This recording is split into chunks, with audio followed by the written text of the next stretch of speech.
Hey guys, so this is the video presentation of our digital assignment 1 for the subject Computer Organization and Architecture, which I am doing under Professor Thanbal R. So our task in this assignment was to analyze a microprocessing element from any vendor of our choice based on the concepts learned in the COS syllabus in class.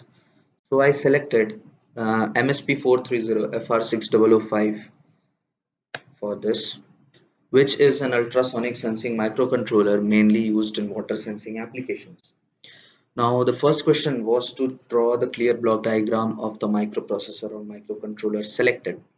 So this is the block diagram of the selected microcontroller MSP430FR6005, which I drew using draw.io. Now the second part was to give the internal diagram of each and every block. So as we can see, there are many blocks in this microcontroller. So giving or finding the internal block diagram or internal pin diagram for each and every block was not possible, as it was not there in the data sheet also. So when I was going through the data sheet, I could find that there are many subsystems inside the microcontroller which I've selected, which are basically the USS subsystem, the input part, multiplexer part, the multiplier unit. So the USS subsystem handles the overall organization or overall working of the microcontroller as a whole. The input multiplexer performs or handles the inputs given to the microcontroller, that part. And the multiplier unit performs the ALU operations, which consists of addition, subtraction, multiplication, division. So here in this microcontroller, they have used their own algorithms for performing these calculations. Like the modified Booth algorithm is there for division, etc. Now the second question was to provide the instruction set of the microprocessing element selected. So this is the summarized instruction map for the selected microcontroller. As we know, the instruction set is a group of command for the CPU in machine language. So these are some of the commands, summarized commands. Now these are now again categorized into different types based on the number of operands. So here we can see two operand instructions. Different types of instructions are there. Single operand instructions are there. Conditional jumps are there, which are used in looping instructions. Emulated instructions are there. Uh, Now, talking about the clock cycle, MSP430 CPU has a 16-bit RISC architecture that is highly transparent to the application. All operations other than program flow instructions are performed as register operations in conjunction with 7 addressing modes for source operand and 4 addressing modes for destination operand. Memory comprises of 256 KB of FRAM. So the third question was to explain the microprocessing element architecture. Now in this MSP430FR66005, the selected microcontroller has or follows a RISC architecture with some improvements from the traditional RISC architectures. RISC or reduced instruction set computer is a type of microprocessor architecture that utilizes a small highly optimized set of instructions rather than a more specialized set of instructions often found in other types of architectures. So this is the block diagram for the RISC architecture. There we can see hardwired control unit, data path, instruction cache, data cache, and main memory. So the RISC instructions are simple and are of fixed size. Each RISC instruction engages a single memory word. The RISC instructions operate on processor registers only, and the instructions that have arithmetic and logic operations should have their operand either in the processor register or should be given directly to the instruction. Now, the fourth question was to correlate the microprocessing element architecture with architectures discussed in module 1. So the microcontroller which I've selected here follows the RISC architecture, and in module 1 we studied about the von Neumann architecture. The RISC architecture was basically developed with an idea to reduce the complexity by using a simpler instruction set on processors that clock fewer cycles per second. RISC is a von Neumann type architecture. Von Neumann architectures can be categorized as the type that reads and executes one instruction at a time, which makes it possible to set up a predictable pipeline of instructions or bottleneck depending on your point of view. Pipelining makes it easy for the processing in parallel, for example, multi-core processing. Early on, RISC found a place in embedded processors due to an instruction set that did not make up much space. Its real-time processing capability and low power consumption. The disadvantage for RISC was a lack of software to run on the RISC instruction sets. The market simply was not there, so RISC suffered a lack of mainstream commercial adoption. So this is the von Neumann architecture, which was taught to us in module 1. And this is the block diagram for the RISC architecture. Moving on to the next question 5, we were told to elaborate the register organization of the processing microprocessing element. So the MSP 430FR6005 consists of 16 registers. I R0 to R15. So these all 15 or 16 registers have their different tasks and are named differently too. So the R0 is the program counter. So this is the 20-bit program counter, points to the next instruction to be executed. Each instruction uses an even number of bytes, 2, 4, 6 or 8 bytes, and the program counter is incremented accordingly. Instruction accesses are performed on word boundaries and the PC is aligned to even addresses. Now moving on to the next part, the R1 is called the stack pointer. So the 20-bit stack pointer is used by the CPU to store the return addresses of the subroutine calls and interrupts. It uses a pre-decrement post-increment scheme. In addition, the SP can be used by software with all instructions and addressing modes. So this is the block diagram for the stack pointer, or the memory diagram for the stack pointer. The R2, also known as status register. The 16-bit status register, also known as R2, used as a source or a destination register, can only be used in register mode addressed with word instructions. R3, used for constant generation. 6 commonly used constants are generated with the constant generator registers R2 and R3 without requiring an additional 16-bit word of a program code. Moving on, here we can see the registers R2 and R3 which are used for constant generation. Here is the memory map for how the registers are arranged in the memory.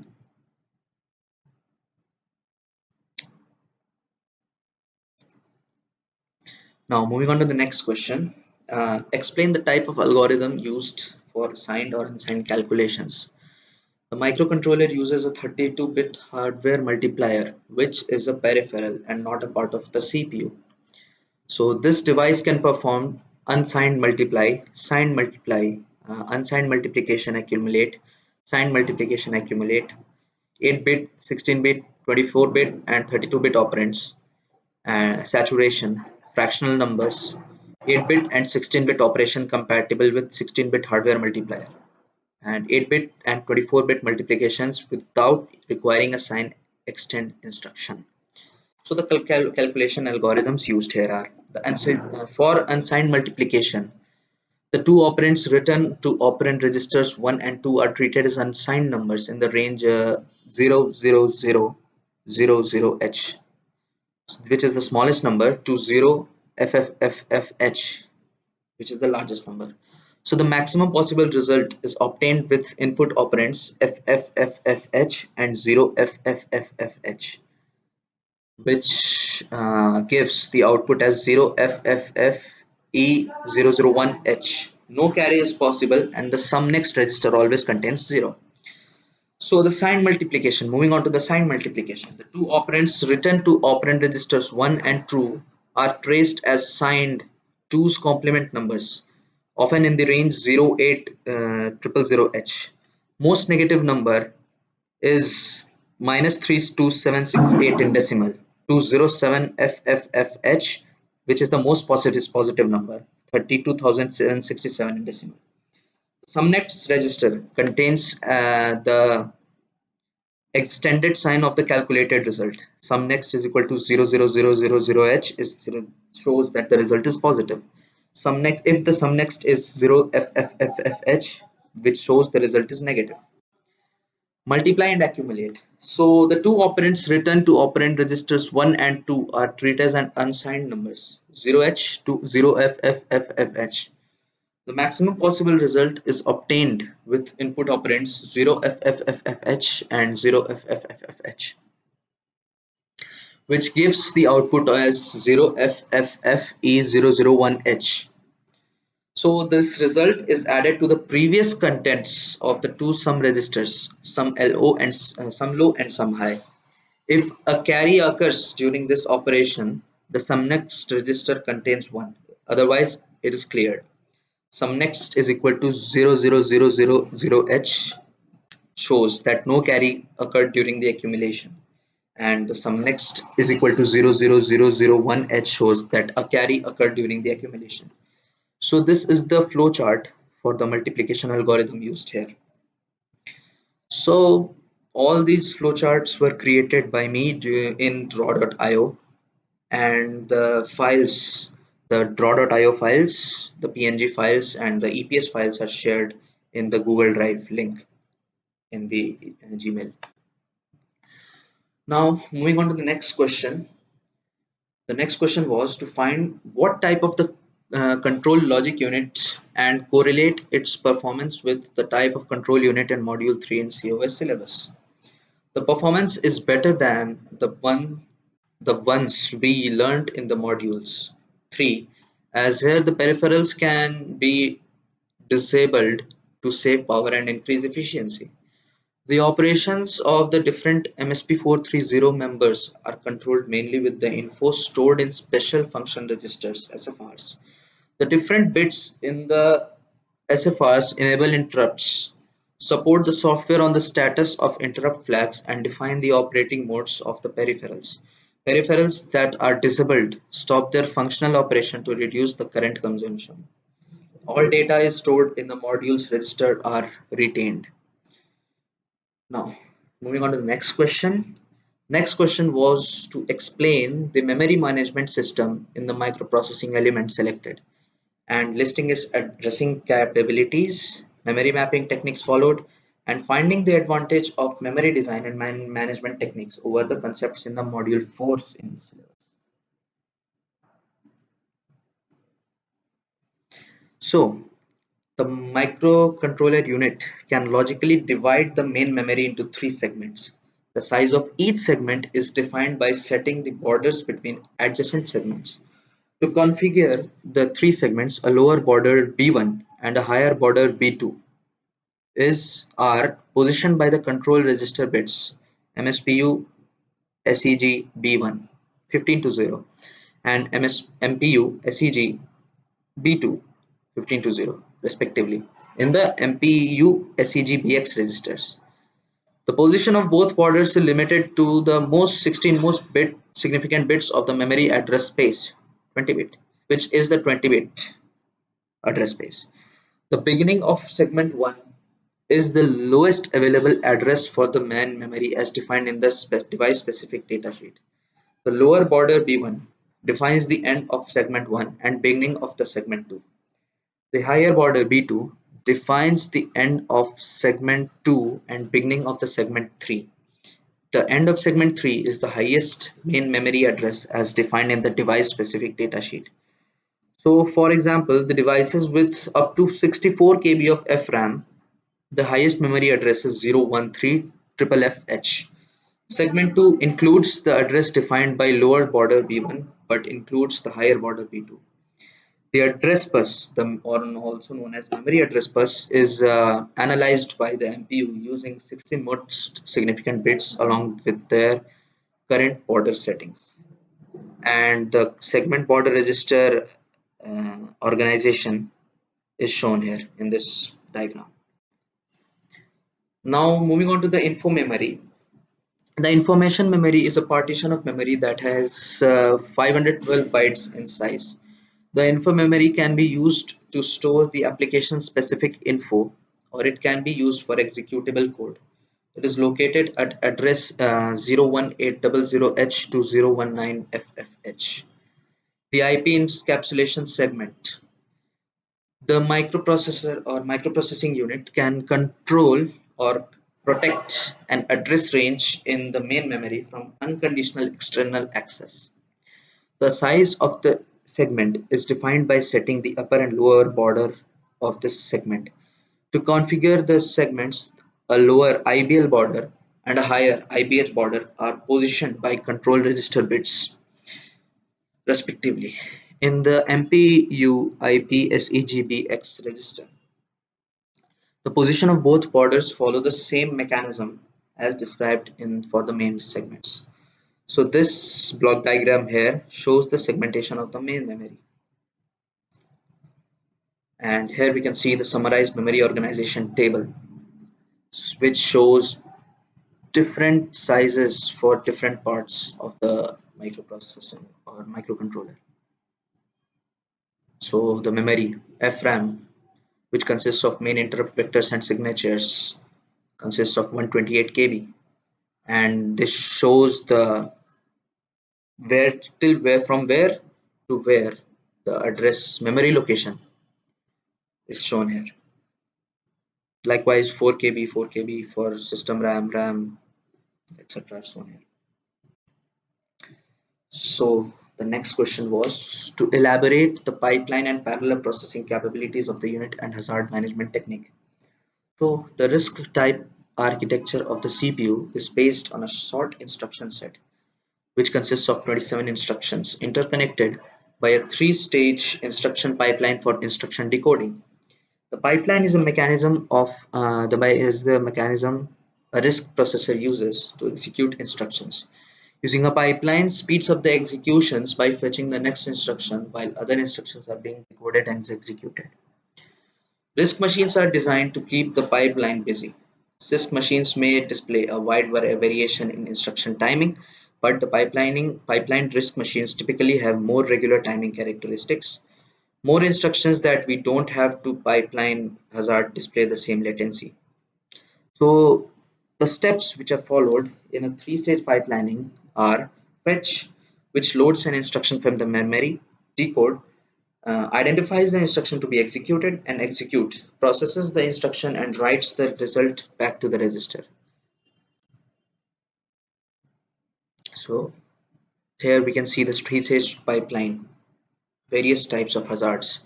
So the structural hazard. A structural hazard occurs when two or more instructions that are already in pipeline need the same resource. Data hazard. There are several main solutions and algorithms used to resolve the data hazards. Insert a pipeline bubble whenever a read after write dependency is encountered. Use out of order execution to potentially prevent the need for pipeline bubbles. Pipeline bubble. Bubbling the pipeline, also termed as a pipeline break or pipeline stall, is a method to preclude the data, structural, and branch hazards. As instructions are fetched, control logic determines whether the hazard could or will occur. Before the next instruction executes, the prior one should be done with the execution. Flushing the pipeline occurs when a branch instruction jumps to a new memory location, invalidating all prior stages in the pipeline. These prior stages are cleared, allowing the pipeline to continue at the new instruction indicated by the branch. Now moving on to the next question, find whether the processor level parallelism is available in the element selected. Illustrate the cache coherence and protocol used for handling memory hit or miss. The FRAM controller contains a cache with two cache sets. Each of these cache sets contains two lines that are preloaded with 4 words or 64 bits during one access cycle. So the intelligent logic selects one of the cache lines to preload the FRAM data and preserves the recently accessed data in the other cache. If one of the 4 words stored in one of the cache lines is requested, No FRAM access occurs. Instead, a cache request occurs. So no wait state is needed for a cache request, and the data is accessed with full system speed. However, if none of the words that are available in the cache are requested, the wait state controls the CPU to ensure the proper access, FRAM access. So this was the end of the digital assignment 1. Thank you.